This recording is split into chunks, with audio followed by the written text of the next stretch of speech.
So hi everyone, welcome to the modern India series, जहां पे मैं 15 क्लास के अंदर पूरी मॉडर्न इंडिया यूरोपियंस के आने से लेकर के देश आजाद होने तक कंप्लीटली 15 क्लासेस में मात्र 150 पेजेस के अंदर कवर अप कर रहे हैं। जहां स्पेक्ट्रम को कवर अप करने में हमें 1000 पेजेस लगते हैं, हम 150 पेज के डॉक्यूमेंट में कवर अप करेंगे। That is available free of cost on the application. Application का नाम क्या है सर?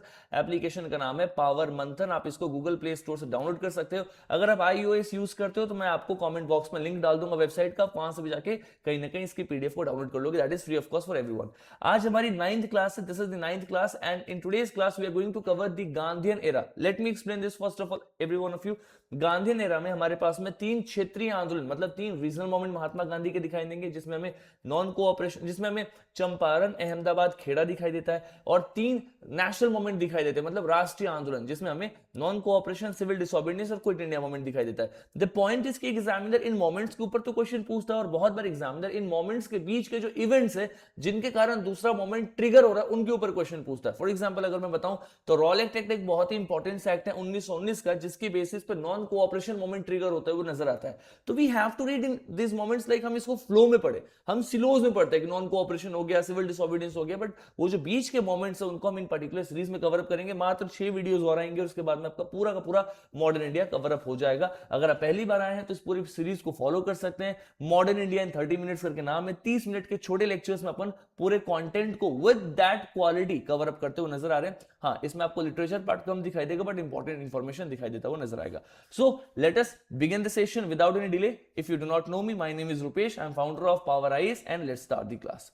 देखो, गांधीयन एरा में 1918 से 1922 एक बहुत ही इंपॉर्टेंट सा रोल प्ले करता है। अगर अपन मास नेशनलिज्म की बात करें तो महात्मा गांधी जी ने मास नेशनलिज्म पे बहुत फोकस किया, मतलब ये सत्याग्रह की विचारधारा को प्रमोट करते हैं, और ये कहीं ना कहीं मास मूवमेंट करते हैं, मतलब जन आंदोलन करते हैं, जन शक्ति पे भरोसा करते हैं। महात्मा गांधी की अगर अपन बेसिक डिटेलिंग्स देखें, जो कि आजकल एग्जामिनर पूछ देते हैं, तो 2 अक्टूबर 1869 में इनका जन्म पोरबंदर गुजरात में हुआ था। पेरेंट्स में देखेंगे तो करमचंद गांधी इनके फादर थे, पुतलीबाई इनकी मदर थी, और political Guru is Gopal Krishna Gokhale. बहुत बार एग्जामिनर इस पे भी क्वेश्चन पूछता है कि who is the political Guru of Mahatma Gandhi? He is the Gopal Krishna Gokhale. अच्छा, महात्मा गांधी का इन्फ्लुएंस किससे ज्यादा आपको दिखाई देगा? तो इंटेलेक्चुअल लेवल पे आप देखो तो John Ruskin on to his last, ये किताब महात्मा गांधी बहुत इंस्पायर्ड थे। फिर रेल्फ वाइल्डो इमर्सन से बहुत इंस्पायर थे। हेनरी डेविड थ्योरियो इनसे इंस्पायर्ड थे, कहीं ना कहीं इसी मॉडल पे सिविल डिसोबीडियंस फॉलो किया। बाइबल और गीता से भी बहुत इंस्पायर थे, बेसिकली गीता को लेकर के अपने साथ पब्लिक मीटिंग्स में भी जाते थे। सबसे इंपॉर्टेंट पर्सनालिटी है जॉन रस्किन, इनका नाम याद रखना, यहां से बहुत बार एग्जाम में क्वेश्चन भी आया। महात्मा गांधी का मेजर वर्क देखो तो उन्होंने हिंद स्वराज लिखा था 1909, और महात्मा गांधी ने इसमें लिखा था कि अगर देश यानी कि भारत 1 साल तक अंग्रेजों को हर तरीके से नॉन कोऑपरेट करे तो कहीं ना कहीं देश को आजादी मिल जाएगी। बिकॉज अंग्रेज अगर हमारे देश में रूल कर रहे तो it is because of the cooperation of Indians, it is just because कि वो भारत के ही रिसोर्सेज को यूज करके इसी से पैसा बना रहे हैं। तो अगर हम उनको नॉन कोऑपरेट करें, नॉन कोऑपरेट यानी कि असहयोग करेंगे, तो 1 साल में देश छोड़ देंगे। कहीं ना कहीं इसी बेसिस पे महात्मा गांधी जी ने नॉन कोऑपरेशन मूवमेंट को शुरू भी किया था। ठीक है, उनका सबसे पॉपुलर ऑटोबायोग्राफी आप सभी ने सुना होगा, माई एक्सपेरिमेंट विद ट्रुथ, बहुत बार एग्जाम में आता है। अच्छा, अगर आप बुक्स के लेवल पे देखोगे तो इंडियन ओपिनियन करके न्यूज़पेपर उन्होंने लिखा था, हरिजन और यंग इंडिया करके भी जर्नल पेपर्स को कहीं ना कहीं बनाते थे, लिखते थे, जिनसे वो अपनी आइडियोलॉजीज को लोगों तक शेयर करते थे, और वो आइडिया कहीं ना कहीं लोग तक पहुंचता हुआ नजर आएगा। तो ये थोड़ा याद रखना, इन नाम को, यहां से क्वेश्चन काफी बार आया है। Every word, every point that I have mentioned in this particular notes, please remember this, क्योंकि आपको एक कंटेंट हर जगह कॉन्सोलिडेट किताबों में नहीं मिलेगा। मैंने खुद 4-5 रिसोर्सेज को पढ़ के इसको कॉन्सोलिडेट किया है। So this can be one stop solution, so please refer every factor, कुछ भी मिस आउट नहीं करना। ठीक है, plus song from prison, so this is the translation of ancient religious lyrics Mahatma Gandhi के। राइट, टाइटल्स की बात करें तो इनको महात्मा का टाइटल किसने दिया था? रविन्द्रनाथ टैगोर ने दिया हुआ है।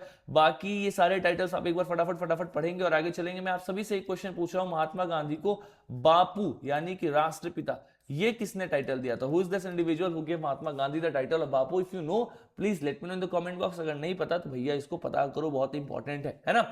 2 अक्टूबर जिस दिन महात्मा गांधी का जन्म हुआ है, इसको international day for non violence के रूप में यूनेस्को ने डिक्लेयर किया हुआ है। तो ये इंपॉर्टेंट डे के ऊपर में अगर कभी क्वेश्चन पूछ दिया वन लाइनर के हिसाब से तो गलत नहीं करना। सोशल रिफॉर्म्स यानी कि सामाजिक अधिकार में देखोगे तो महात्मा गांधी जी ने all India anti untouchability league की शुरुआत की थी 13 अक्टूबर 1932 मुंबई से।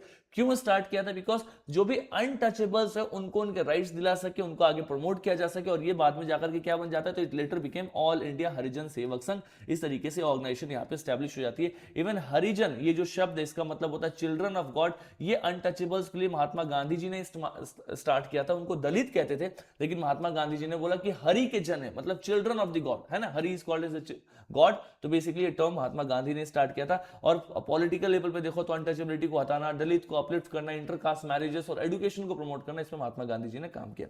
आगे जाने से पहले just take 10 seconds of all of you. अगर आप सारे एस्पिरेंट्स एंशिएंट इंडिया भी इसी तरीके से कवर अप करना चाहते हैं तो मैंने आप सभी के लिए एक बहुत प्यारी सी एंशिएंट इंडिया की सीरीज बनाई है पावर मंथन एप्लीकेशन पे। This is the name of the application. In just ₹499 आपको 10 क्लासेस मिलेंगे और इस 10 क्लासेस में हमने rightly starting from the stone age वहां से लेकर के पोस्ट गुप्ता यानी कि हर्षा तक, साउथ इंडिया, सब कुछ कवर अप किया है प्रीवियस ईयर क्वेश्चंस के साथ। तो आप इसको डेफिनेटली चेकआउट कर सकते हैं। अभी इसमें एडमिशंस एनरोल्ड हैं, लाइव रिकॉर्डिंग और आपको रिकॉर्डेड सेशंस मिलते हुए नजर आएंगे। Definitely you can go and enrol in this particular courses, ठीक है, for the ancient India, right. अगर किसी भी एस्पिरेंट को टर्म्स रिवाइज करने में, याद करने में दिक्कत होता है, सपोजेटली अगर आपको इंस्क्रिप्शन से याद करने में दिक्कत होता है अशोका के या फिर इलाहाबाद पिलर इंस्क्रिप्शन कुछ भी है, मैंने आपको सब कुछ एक जगह वन स्टॉप सॉल्यूशन वहां पे कवर अप कराया हुआ है on the power Manthan application, relevant for all the exams. Now let us come to the Gandhi. So Mahatma Gandhi India, मैंने पहले इनके साउथ अफ्रीका के कुछ एक्सपीरियंसेस को देखो तो 1893 में बेसिकली साउथ अफ्रीका जाते हैं। और किस लिए जाते हैं तो दादा अब्दुल्ला के केस के लड़ने के लिए जाते हैं साउथ अफ्रीका में। वहां पे जाकर के देखते हैं कि बहुत बड़े स्केल पर रेशियल डिस्क्रिमिनेशन हो रहा है। रेशियल डिस्क्रिमिनेशन यानी कि अंग्रेज अपने आप को रेस में सुपीरियर बता रहे हैं और इंडियंस को बहुत इंफीरियर बता रहे हैं। तो वहां पे इन्होंने इंडियंस को ऑर्गेनाइज किया और नेटल इंडियंस कांग्रेस करके एक ऑर्गेनाइजेशन की शुरुआत की 1894 में। इनफैक्ट इंडियन एम्बुलेंस कॉर्प्स करके भी एक ऑर्गेनाइजेशन स्टार्ट किया जब बोर वॉर चल रहा था। और वहीं पे उन्होंने अपनी magazine, newspaper Indian opinion start किया और एक फार्म स्टैब्लिश किया, फिनिक्स फार्म। तो ये ईयर्स इंपॉर्टेंट नहीं है, the examiner is not going to ask question on these years, rather he is going to ask on this particular act कि भैया ये न्यूज़पेपर किसने लिखा था, ये ऑर्गेनाइजेशन किसने स्टार्ट किया था, इंडियन एम्बुलेंस कॉर्प्स किसने स्टार्ट किया था। तो all these are the major work of Gandhi ji. यहां से काफी बार प्रीवियस ईयर क्वेश्चंस आप देखोगे आए हैं, तो इनको गलत मत करना प्लीज। मॉडरेट फेज मैं आपको बता चुका हूं, महात्मा गांधी जी के आने के पहले, बहुत पहले एक मॉडरेट का फेज होता था, स्पेशली 1880s के आसपास में, जहां पे जो मॉडरेट लीडर थे, देखो नाम ही है मॉडरेट, यानी कि मध्य मार्ग को फॉलो करते हैं। ये बोलते थे कि हम प्रेयर और पिटीशन के द्वारा देश को आजाद करेंगे। Prayer and petition, prayer petition का मतलब क्या होता है, अंग्रेजों के सामने प्रार्थना करेंगे, अपनी समस्याएं लेकर के आएंगे, इस तरीके से हम आजादी की मांग करेंगे। तो ये बहुत ही पुराना मेथड था। इसमें गोपाल कृष्ण गोखले जैसे बहुत सारे लीडर्स इन्वॉल्व थे जो महात्मा गांधी के पॉलिटिकल गुरु भी हैं, लेकिन बहुत सफल होता हुआ रास्ता नहीं दिखाई देता है। बाद में जाके कहीं ना कहीं महात्मा गांधी जी पिक्चर पे आते हैं।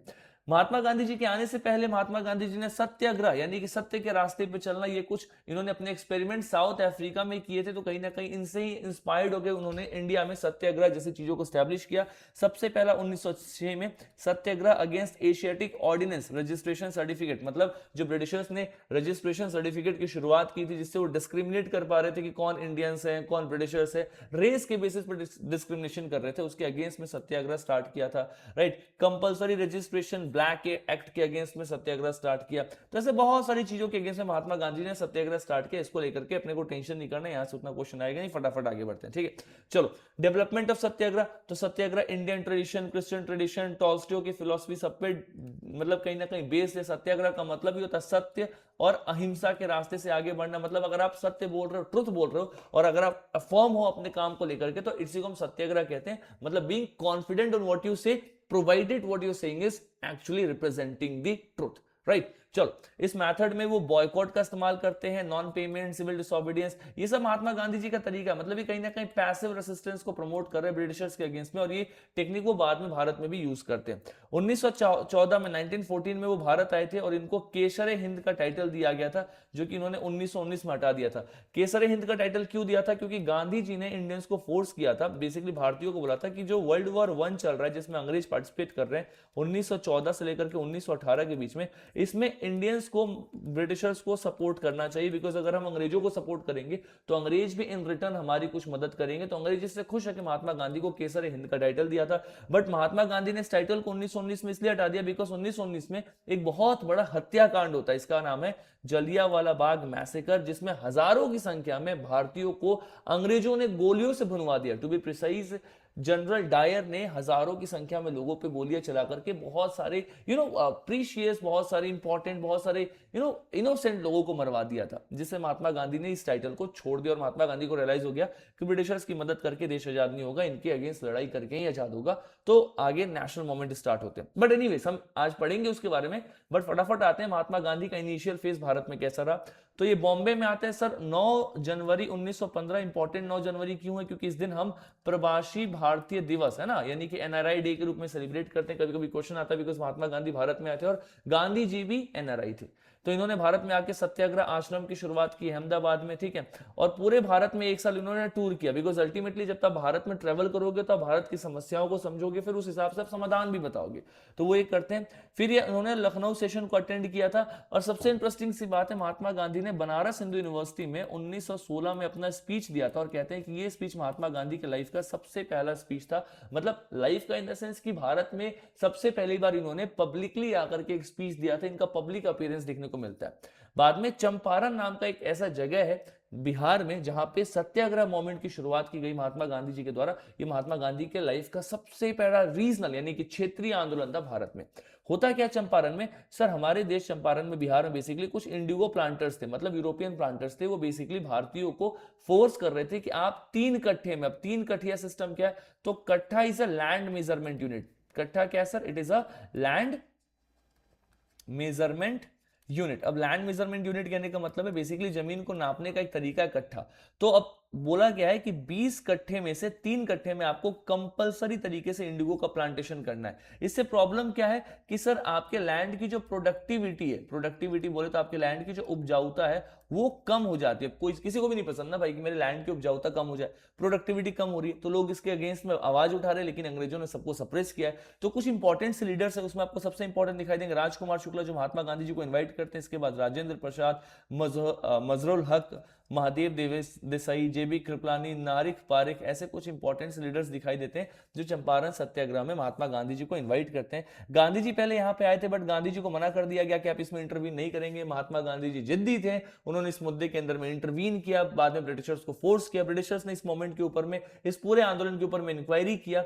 8000 पीजेंट से ज्यादा पीजेंट्स के एविडेंसेस को कलेक्ट करके ब्रिटिशर्स ने बाद में गांधी जी की बात सुनते हुए ये बोला कि हम इस 3 कठिया सिस्टम को यहां से हटा रहे हैं, और जितने भी हमारे भाई बहनें भारतीय जिनका नुकसान हुआ है, हम उनको एटलीस्ट बेयर मिनिमम 25% भरपाया दे रहे हैं, और हम इस पूरे सिस्टम को यहां पे हटा रहे हैं। तो बेसिकली ये सबसे पहला महात्मा गांधी जी का सिविल डिसोबीडियंस था जो भारत में सफल हुआ था, और कहीं ना कहीं लोगों को गांधी जी पे कॉन्फिडेंस आया था। अब इसमें मैंने वही फैक्ट्स इनकॉर्पोरेट किए जहां से क्वेश्चन आएगा, तो ये लीडर्स का नाम थोड़ा सा याद रखना, बाकी इसमें और कुछ भी नहीं, यहीं से क्वेश्चन आता हुआ नजर आता है। तो it was the first successful civil disobedience of Mahatma Gandhi, है ना। आगे मैं आपको बढ़ाऊंगा civil disobedience movement Gandhi ji ने 1930 में भी किया, बट ये सबसे सफल महात्मा गांधी का सिविल डिसोबीडियंस है। फिर उसके अगले साल अहमदाबाद मिल स्ट्राइक होता है, फरवरी 1918। कहते हैं कि गांधी जी ने सबसे पहला हंगर स्ट्राइक यहीं पे किया था, बिकॉज गांधी जी इसके बाद बहुत बार हंगर स्ट्राइक कर रहे हैं, लेकिन पहला हंगर स्ट्राइक यहीं से स्टार्ट होता है। होता क्या है सर अहमदाबाद में, तो अहमदाबाद में बेसिकली कुछ मील के वर्कर्स थे।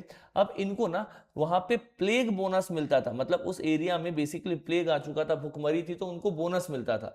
तो बेसिकली उस बोनस को हटा दिया गया, और हटाने के बाद वहां के जो वर्कर्स थे वो बोल रहे थे कि हमारी सैलरी इतनी कम हो गई है कि आप एटलीस्ट हमें 50% का तो वेज हाइक दो, मतलब हमारी सैलरी को कम से कम 50% तो बढ़ाओ। ऑनर्स बोल रहे थे कि भैया हम 20% से ज्यादा नहीं बढ़ा सकते, that is the minimum we can, maximum we can do. और यहाँ पे जाकर के कंफ्लिक्ट आ गया था, बिकॉज देखो इनकी सैलरी इतनी कम थी ना कि इनका खाना पीना रहना it was quite impossible. That is the reason why this people were asking कि 50% सैलरी हाइक को, बिकॉज ये जो बोनस था ये इनकी सैलरी में लगभग 40 से 50% का हाइक देता था। आपने एक बोनस ही हटा दिया, अब कहां से बेचारा खाएगा पिएगा।